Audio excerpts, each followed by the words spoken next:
Snow fell like ashes over Berlin. The city was not a city anymore, only broken ribs of walls jutting from white dust. February 1946. 10 months after the guns had fallen silent. But silence had turned cruel. Streets were filled with ghosts who still breathed. A figure moved among them, staggering, her steps uneven, her shadow long under a gray sky. The remnants of a nurse's uniform clung to her frame, torn, stiff with soot, the Red Cross barely visible.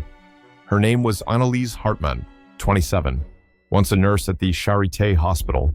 Now she was just another survivor searching for warmth that no longer existed. Her gloved hands, too thin for the cold, clutched an empty syringe. She had not eaten in 3 days. The snow under her boots was streaked with ash, and the wind carried the smell of burnt bread from a bombed bakery. She turned into a street of hollow apartments, each window a black mouth. Somewhere a piano key rang one note, then nothing. Her knees buckled. The syringe fell, bounced once, disappeared into the snow. She sank slowly, as though her bones had turned to glass. The breath that left her lips froze mid-air, vanished. Her eyes stayed open, pale green against the gray, staring up at the clouds that had once hidden Allied bombers. Her heartbeat slowed, faint as a whisper, around her. The snow continued to fall, covering her hair, her uniform, her story. Then a sound metallic, foreign, alive. A thud beside her head, a tin pot. She blinked. Steam drifted into her vision, curling like ghostly smoke. The scent hit her barley. Onion, maybe meat. Unreal. A shadow bent down, blocking the wind. A man in an olive coat. The white star on his sleeve gleamed through the snow. His face was unshaven, his breath visible, his hands rough but steady.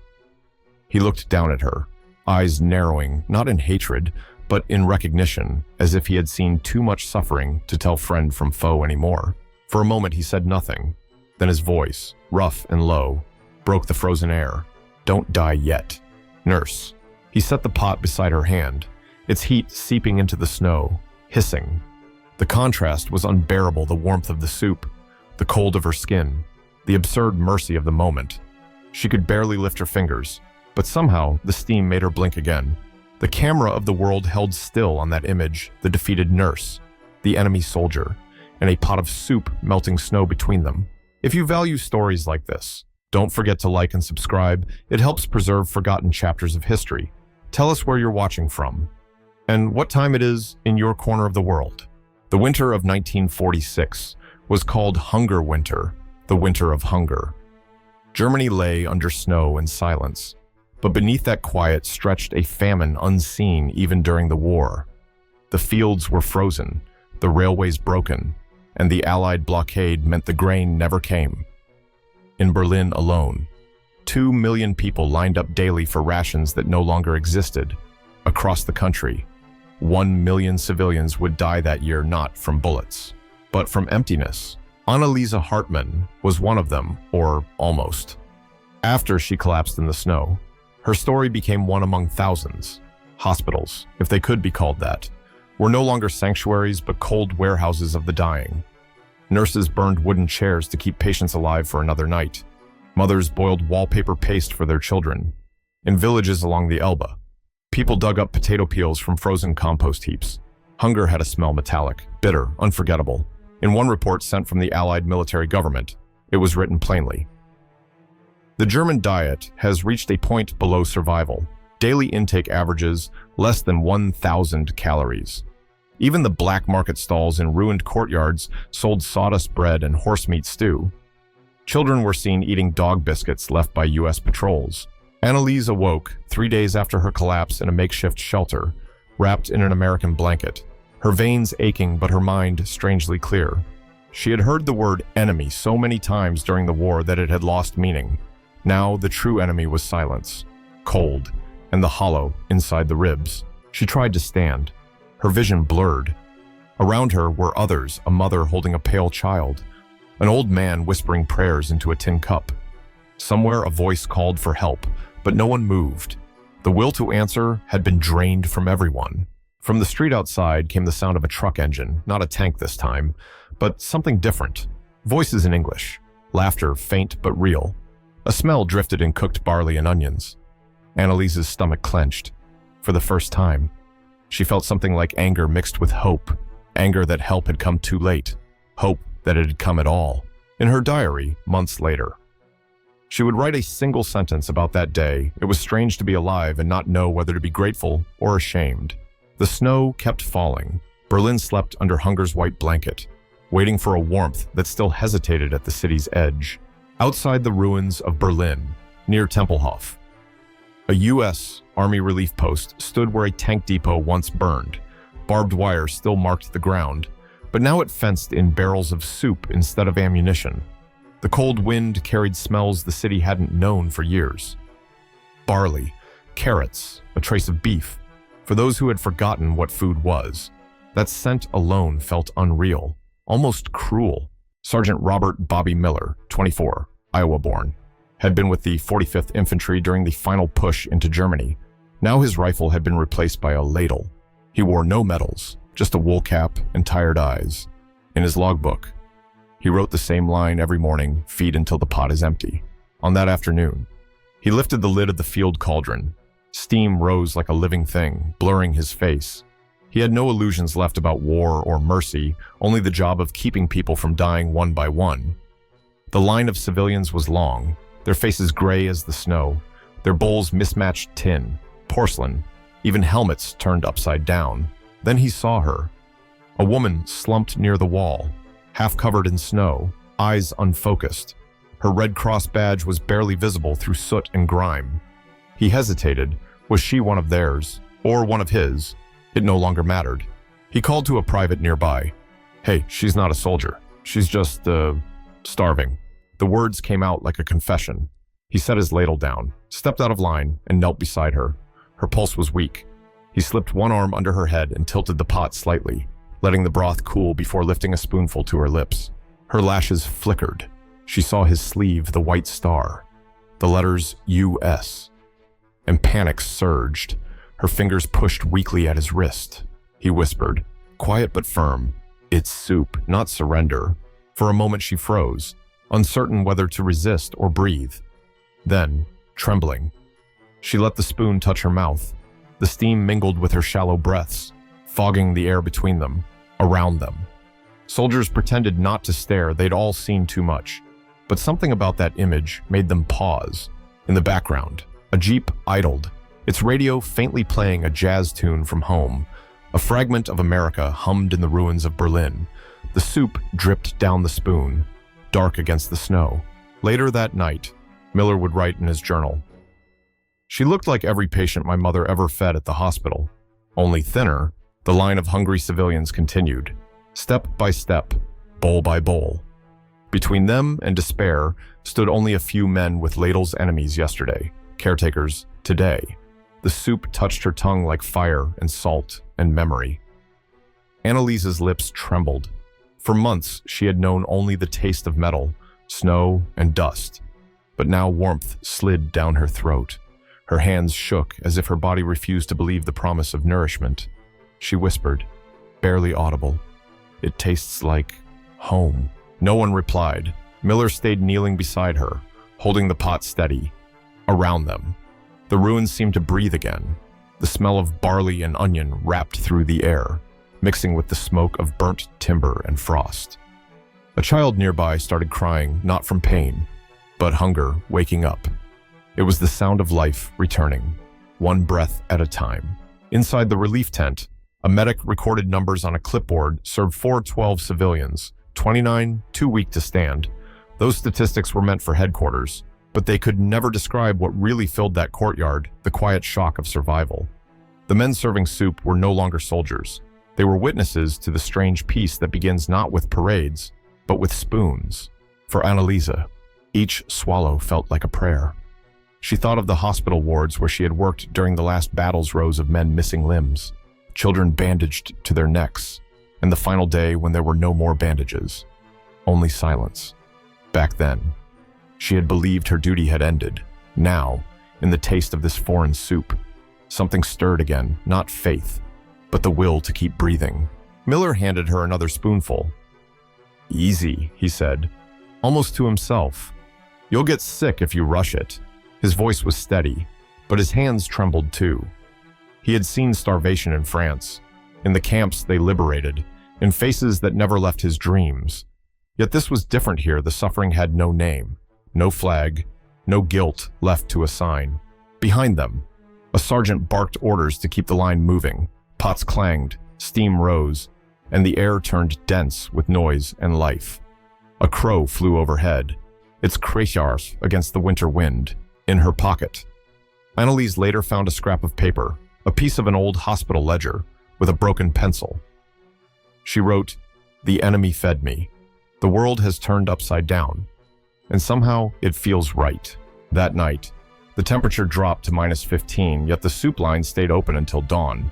Soldiers took shifts to keep the fire alive, burning crates, furniture, anything dry enough to feed the flame.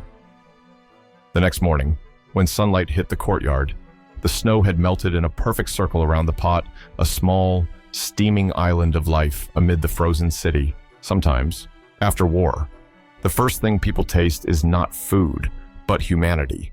By the end of February, Anneliese could stand again. Her cheeks had color. Her hands no longer shook when she buttoned her coat. The Americans offered to send her to a refugee center in Hanover, but she refused. Instead, she stayed in the same relief post where she had been saved, asking quietly if she could help. At first, the soldiers laughed. What could a former German nurse do among the people they had once fought? But when a fever swept through the camp, she worked 3 nights without sleep, wrapping wounds, measuring pulses, whispering comfort in a language half the men didn't understand. She became part of the kitchen. Each morning she tied a scarf around her hair, stirred the pot, and handed out soup to anyone. No questions asked. Her hands remembered their old rhythm, the same motion she once used to pass bandages. Miller watched her one evening as the snow fell again, flakes melting on the steam. He asked quietly, "Why help them?" "They're the ones who started it." She looked at him, eyes hollow yet alive. "Because I started it too," she said. "I stopped caring." That answer lingered in the cold air, heavier than any sermon. She didn't mean politics. She meant the small cruelties, the way everyone had learned to stop feeling during the war, to look away, to survive without compassion. Feeding others was her way of unlearning that. Each bowl she handed out became an act of repair. To the American soldiers, it was just soup. To her, it was penance. To those who received it, it was salvation. There was an old man who came every day, always leaving a single crust of bread at the corner of the table, a silent thank you. A child once handed her a broken toy soldier, its paint chipped, saying, "For you, Fräulein Nurse." She kept it in her pocket. One evening, the convoy brought new rations, powdered milk, beans, and a single crate of apples from the Midwest. She touched one, bright red under the lantern, and gasped. She hadn't seen an apple since 1942. The soldiers joked, tossed them to one another. She sliced hers in half, shared it with a thin woman who hadn't spoken for days. The taste was sharp and sweet. For a moment, they both smiled without meaning to the camera of time. It was a small gesture, invisible among the millions rebuilding their lives. Yet for those who stood in that courtyard, steam rising into the frozen sky, something inside them began to thaw. Would you have done the same? Could you serve those who once wore the face of your enemy? By March 1946, the courtyard had become more than a relief station. Locals called it Die Suppenküche der Vergebung, the soup kitchen of forgiveness. Word spread through the bombed neighborhoods, go to the old barracks. The Americans serve soup. The nurse with the scarf will help you. Lines formed at dawn, winding between broken walls and snow-covered cars. Germans, Poles, displaced Russians, and even former soldiers all waited, shivering, bowls in hand. Hunger made them equal. The sky that morning was slate gray. Rain began to fall, thin at first, then steady. The soldiers moved the cauldrons under the canvas awning, but people stayed in line. The smell of soup thickened in the wet air, steam blending with the mist. Miller and Anneliese worked side by side, their sleeves damp, faces streaked with soot and rain. No one spoke of victory or defeat anymore. A group of children giggled as a soldier poured too much soup and it splashed onto the muddy ground. One of them, a boy with a patched coat, caught the drip with his tin cup and looked up. "Muti," he said softly. "Is this Peace his mother?" A woman with hollow eyes touched his hair. "Yes, child," she whispered. "This is what peace smells like." It was the truest line ever spoken in that place. Behind them, a rumor stirred that even General Dietrich Keller, once a decorated officer in the Wehrmacht, had been seen in the line 2 nights earlier, disguised under a tattered civilian coat. Some swore they recognized his hands, still gloved, still proud. Others said he refused to eat until everyone else had been served. No one ever confirmed it. But the story spread. Whispered like scripture, even a general had stood under the same rain, waiting for the same soup. Anneliese didn't care whether it was true. To her, every bowl carried its own confession. She remembered one woman who, after being served, reached out to touch the American flag on Miller's sleeve, then lowered her head and murmured, "Danke." It wasn't gratitude alone. It was surrender of hatred. That night, when the rain stopped, the sky cleared enough to reveal a thin moon. The courtyard shimmered with puddles reflecting lantern light. The last pot was empty. The soldiers sat exhausted on wooden crates, eating their own portions cold. Miller looked at Anneliese and said quietly, "You know, back home they wouldn't believe this." She smiled faintly. Maybe they shouldn't. Some miracles are meant to stay small. The wind carried the scent of the extinguished firewood.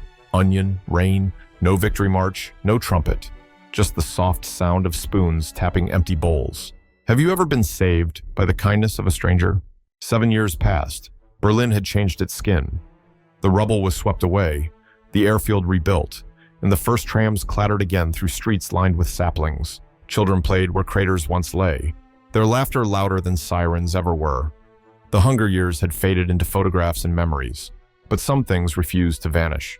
Inside the new Charité hospital, now painted white again, head nurse Anna Hartmann walked the polished corridors with calm authority. Her hair was shorter, streaked with gray. Her hands still bore faint burn marks from winter fires long ago. On her desk sat an old, dented tin bowl cleaned, but never polished. One morning, an American medical delegation visited from Frankfurt, part of the Allied reconstruction program. Among them was Captain Robert Miller, now in a doctor's uniform, his hair thinner, his eyes softer. He had heard rumors of a German nurse who ran the best ward in Berlin, the one who had once collapsed in the snow. When he entered her office, time seemed to pause. She looked up, startled, then smiled. The kind of smile that belongs to people who have seen death and chosen life anyway. He pointed to the bowl. "You still keep that old thing?" She nodded, because once, it held America's kindness. He reached out, touched the rim, and for a moment their hands met the same gesture that had once passed a spoon between them. Neither said another word. Outside, the sun broke through the window, its light striking the bowl just right. A reflection bloomed across the wall, a soft, round glow, like the shape of a rising sun. That evening, as the American convoy left the city, Miller looked back at the hospital dome in his rearview mirror. He wrote one last note in his field diary. Peace doesn't begin at conferences. It begins when someone shares their soup. Anna kept the bowl for the rest of her life. In later years, when nurses asked about it, she would simply say, "It remembers more than I can tell. Wars end with victory. Humanity survives with soup." The bowl still sits today in a glass case at the Charité Museum, unmarked, almost forgotten, but under certain light. Its surface still holds the faint reflection of that winter snow melting around a pot. An American sergeant kneeling and a German nurse breathing again. History often remembers the treaties, the parades, and the flags. Yet, what endures are smaller acts, a spoon, a bowl, a hand refusing to let another fall. The story of Anneliese Hartmann and Robert Miller is not one of victory, but of redefinition. After every war, the first battle to win is against indifference. When hunger became the great equalizer, old uniforms lost their meaning. A nurse who once served the Reich found redemption not in apologies, but in ladles and compassion. A soldier trained to destroy learned that the simplest gesture, feeding a stranger, could rebuild more than cities. Together, they proved that the moral architecture of peace is built in kitchens, not halls of power, years later. Survivors of that winter would tell their grandchildren about the soup that saved us. No one remembered the brand of the uniforms or the rank of the men who served it. They remembered only warmth, steam, and the way silence broke when someone whispered, "Eat." If you listen closely, you can still hear it, not the roar of engines or gunfire, but the quiet clink of spoons in a metal bowl, echoing through history as proof that mercy once lived among ruins.